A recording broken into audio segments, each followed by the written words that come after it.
کراچی کے گل پلازا میں لگنے والی آگ نے کئی گھرانوں کے چراغ گل کر لیے، لیکن کیا آپ نے کبھی تصور کیا ہے کہ اگر آپ کو ایسی ہی کسی آگ کا سامنا کرنا پڑ جائے تو آپ کو کون سی احتیاطی تدابیر اختیار کرنی چاہیے؟ آئیے آج آپ کو کسی بھی خوفناک آگ سے بچنے کے لیے چند احتیاطی تدابیر کے بارے میں تفصیل سے بتاتے ہیں۔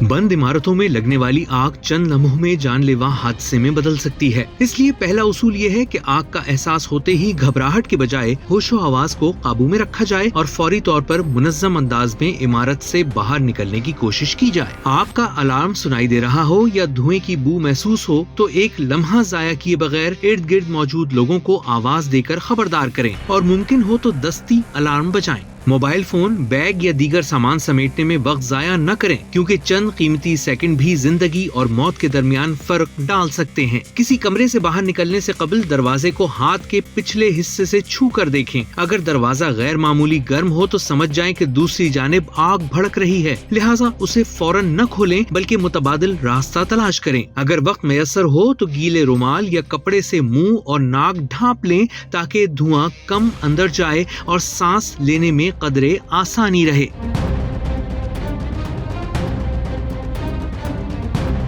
آگ اور دھوئیں کی صورت میں زمین کے قریب نسبتاً صاف ہوا ہوتی ہے، اس لیے تیزی سے دوڑنے کے بجائے جھک کر یا گھٹنوں کے بل رینگتے ہوئے آگے بڑھیں تاکہ سانس کے مسائل اور بے ہوشی کا خطرہ کم سے کم رہے۔ راہداریوں اور دیواروں کے ساتھ ساتھ چلیں، ہلکے سے ہاتھ چھو کر سمت کا تعین کریں اور پہلے سے معلوم ہنگامی راستوں کی طرف بڑھنے کی کوشش کریں۔ آگ کے دوران لفٹ کا استعمال نہایت خطرناک ہوتا ہے، کیونکہ بجلی بند ہونے، لفٹ کے درمیان میں رک جانے یا لفٹ شافٹ میں دھواں بھر جانے کا خدشہ ہمیشہ موجود رہتا ہے۔ اس لیے ہر صورت سیڑھیاں استعمال کریں، چاہے وہ دور ہی کیوں نہ ہو، اور اگر ممکن ہو تو فائر یعنی ایمرجنسی ایگزٹ کی طرف جائیں، جسے خاص طور پر ایسے حالات کے لیے بنایا جاتا ہے۔ بعض اوقات سیڑھیاں دھوئیں یا آگ سے بھر جاتی ہیں یا گرتی ہوئی اشیاء راستہ بند کر دیتی ہیں۔ ایسی صورت میں گھبرا کر ادھر ادھر بھاگنے کے بجائے فوری طور پر کسی محفوظ کمرے میں داخل ہو جائیں۔ دروازے کے نیچے اور اطراف میں گیلے کپڑے،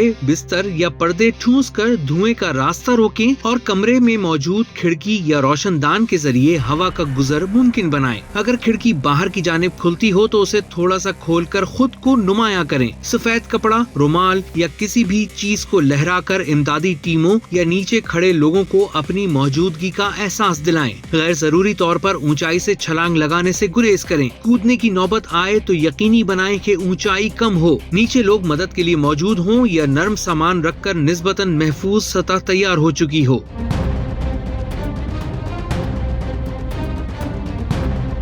اگر آگ سے بچنے کے دوران کپڑوں کو آگ لگ جائے تو سب سے بڑا خطرہ یہ ہے کہ انسان خود بدحواسی میں مزید تیز بھاگنے لگتا ہے، جس سے ہوا کی جھونکوں سے شعلے اور بھڑک اٹھتے ہیں۔ ایسی صورت میں فوری اصول یہ ہے کہ فوراً رکیں، زمین پر لیٹ جائیں اور اپنی جگہ پر لوٹیں، یعنی رکیں، لیٹیں اور لوٹیں کی سادہ ترکیب پر عمل کریں۔ اس عمل سے جسم پر لگی آگ آکسیجن کی کمی سے بجھنے لگتی ہے اور شعلوں کے پھیلنے کا خطرہ کم ہو جاتا ہے۔ چہرے کو بازوؤں سے ڈھانپنے سے منہ اور آنکھوں کو براہ راست شعلوں اور دھوئیں سے جزوی تحفظ ملتا ہے۔ ارد گرد موجود لوگ فوری طور پر موٹے کپڑے، کمبل یا کوٹ استعمال کر کے شعلوں کو دبا سکتے ہیں، لیکن ہلکے یا پلاسٹک اور پیراشوٹ کپڑوں کا استعمال خطرناک ہو سکتا ہے۔ اگر اندرونی راستے بند ہوں اور سیڑھیوں تک رسائی ممکن نہ رہے تو بالکنی یا کھڑکی آپ کے لیے عارضی محفوظ مقام بن سکتی ہے، جہاں سے تازہ ہوا ملتی رہے اور امداد کے امکانات بڑھ جائیں۔ بالکنی میں کھڑے ہو کر شور مچانا،